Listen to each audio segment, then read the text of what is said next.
이것도 좋아. nó lạnh sầu lúa phải ơi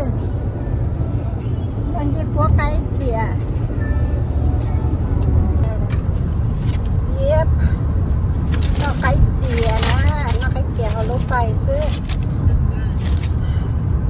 ít tụ chả chơi cái cú giờ tụ phải mỏ rồi bên nó xí nè chỉ muốn chơi đi chơi đi nó họ chơi lại xứ rồi họ mama này rồi bên nó cái gì nó dùng đi yêu show sẽ nhớ tới chờ nó kì chỉ còn nâng chan đi show rồi yêu chỉ còn cứ tin đi show rồi yêu đi nữa yêu mấy chắc kì tới kì yêu chủ được ăn đi yêu show sẽ yêu thêm chỉ chay nữa rồi to lớn đi show ấy kì cho chỉ mua cứ đi chỉ mua nâng chan lên bé kì chỉ mua thứ gì cho bé nó lên thở yêu chủ đi yêu sẽ yêu thêm tao nó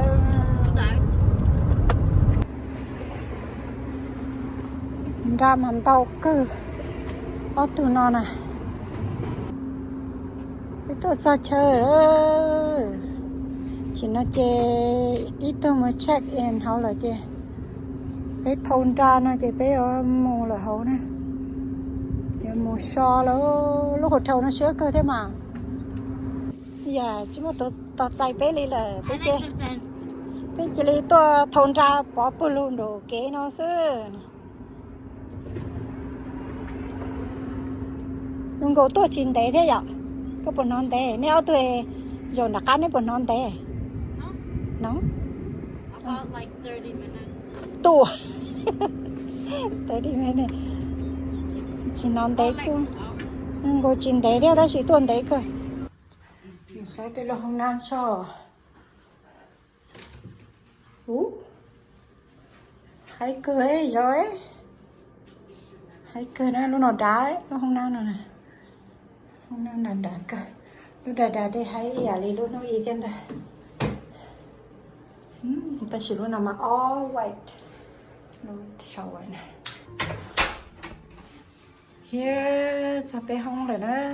hông này bé hông bên nó to all lúc ra nhau ok nè tôi vacation đó là sẽ tôi dùng sắp lại là tôi vacation về trong nó nữa sắm mà pư mua chỗ cà phê pư tối luôn lệ tối sát tè nói tên mình gọi pư nó nữa này tôi trong cơ tàu sát tôi vacation này ít bia chữ bờ ít kho ít bia giờ chỉ họ chữ bờ ít kho là bé cái em muốn lại tàu tạm bảo đi tiếp bé cho nên xí tốt nữa nè chỉ nói chứ bé tôi mình nhót bé lu stay đồ thế mình sáng thu đề đó ô này đây nó bố cơ à giờ trốn chạy luôn chỗ thế đây nó bố cơ lên chạy phơi rồi bé nó lên rồi chứ nó sẽ tốt hơn của nó này để nó giúp cho tốt cùng bé khó đi lên thủ talk more about your video because it's your spotlight. So, okay? Hello. Can you stay up? We want to see you. Well, we are so happy to have you here with us today. Thân cho nó bé cho bồi cho cô chỉ tao thế đó. Nó bé khó kỹ lắm xem nó sa ở đây tôi cho bé lo cho cũng đi cho bé lo cho rồi. So nó bé mà tôi cũng mò cho nên sẽ được cho nên nó bé sẽ được nhau lo cho nên sẽ nó and we wish you the best of luck to continue and most of the everybody you know you bored thế là chỉ ba đi thì thế là mà cứ sao còn mà cho này you to highlight about the dinner is ready, right? And what time did you have anything to say? No, you guys set up. So, last thank you to PK Scotland for to allow us to rent a Luton Hotel and to Horror Dancing Shuffle too. So thank you. And then Capital City Film Festival, shout out to you guys as well too. And then So tonight, everybody that please have dinner with us. Look at any live come join. We'll be here until Yimong. Okay.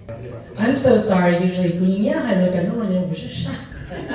kiểu cho mình điều chỉnh cho tụi nó này, và yung rồi mọi thứ ô tô đã tạm để cho tụi nó chụp đấy, ok, để tụi nó chụp. Vì vậy thì bây giờ cho chụp tụi nó, cứ có tao bút chụp đấy, số lượng số tụi tao nào chụp mà nó, và có trình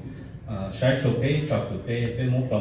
một phi chụp có tụi nó bán gì, làm gì chụp đấy, bán có biết số lượng số tụi tao lúc nào chỉ trong lúc qua,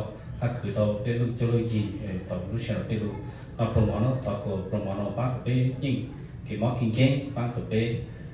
mo ta to plan to julu o ta so ya ko ta mo tro be lu ning ha tro be so its to no be mo promono ha so its to no mo feature ka cho na ju si long be amen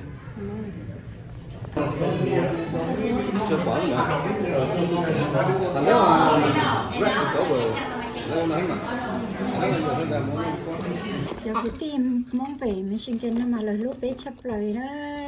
bé tuần gì cho nên trả mong vui thia ít giờ cứ tìm mong xong thia wow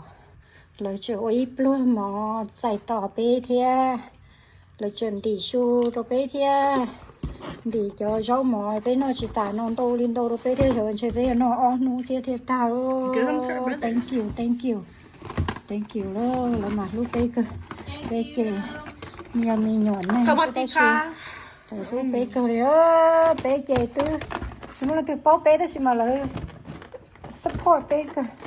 là lúc bé cơ support this woman. ngày nào là support bé tuần sai na cơ đấy thank you